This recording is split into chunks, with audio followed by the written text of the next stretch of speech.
Ole hei zanin hian mi in mutum lo deuh in lo mu mai the ke hi ujon chana thian pa kania chuanin hei hi tia ani boka ujon chane kan kom ve thina I hetia Mizoram lama te Mizoram pona te mi hriatan lo chho ta kha hianin enge a video lan ve shim kan dua a video siam dan te tin hei a microphone tharte heng ho hi a record dan vel hriat ve kan dua tun heina ma sola man lo dewa a video a siam don hian in phuat cha na sat thin le ni ti po kan thria hei phe khok thleng in a bun thlap zela kan tluk lo khop mai ke ni chon hei croc se kan on bun mani prank video kan siama kan lang ve a khami kha Zosap Photographer Society ti Facebook a hanin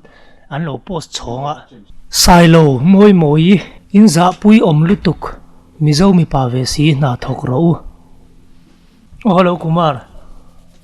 nak tu in sa don em oh kan ron thok ve don help mi mo chuan silo ma moi na kan thok to don ai ujon hi chu ti charania ke ni chu nak tu ka ban khur kan lai don pek kitlaw posi ui lom ve ati posi hi a ui theu jo ya mi ujon nei man trepa nge a video en tumaron tune in vek in ni gen ringa ma se zanin chu ni lai zanin khom te nia in khom bana a in siam chung lo record zok mai te u min ti chung lo kan lang ve du kan ti rei lo te min ti ram ya la man chung lo wa ran ti zoi ni din ti ke si ti hian prank in shele mai nui za thak kher tur ni lo boka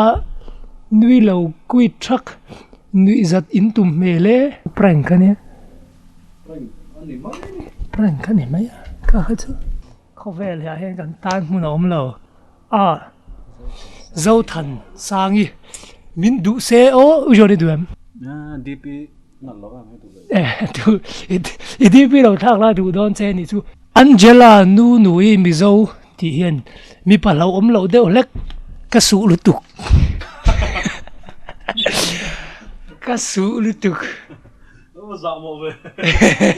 family friendly channel po si no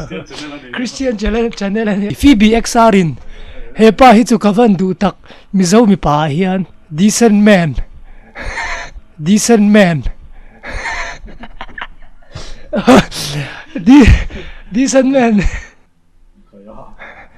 is out on time man trap vial rin dika chong hlut hian anai bera thu in ti prank tum lutuk hei hi lom sap ho in prank kan ti chu lo ti chiam lo se munom ka ti nge yang kai man hi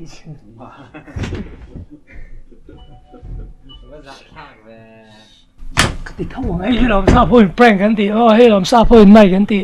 hei lom sap ho in finger kan ti hei lom sap ho in pistol kan ti iman to em kalau nhau ka ni se teron thura lo ka man lo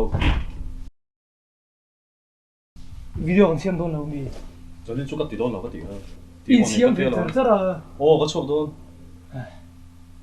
lo hình đồ cho lo mà là hình thu lo cái máy này cái nó xỉu nó bên hình thu lo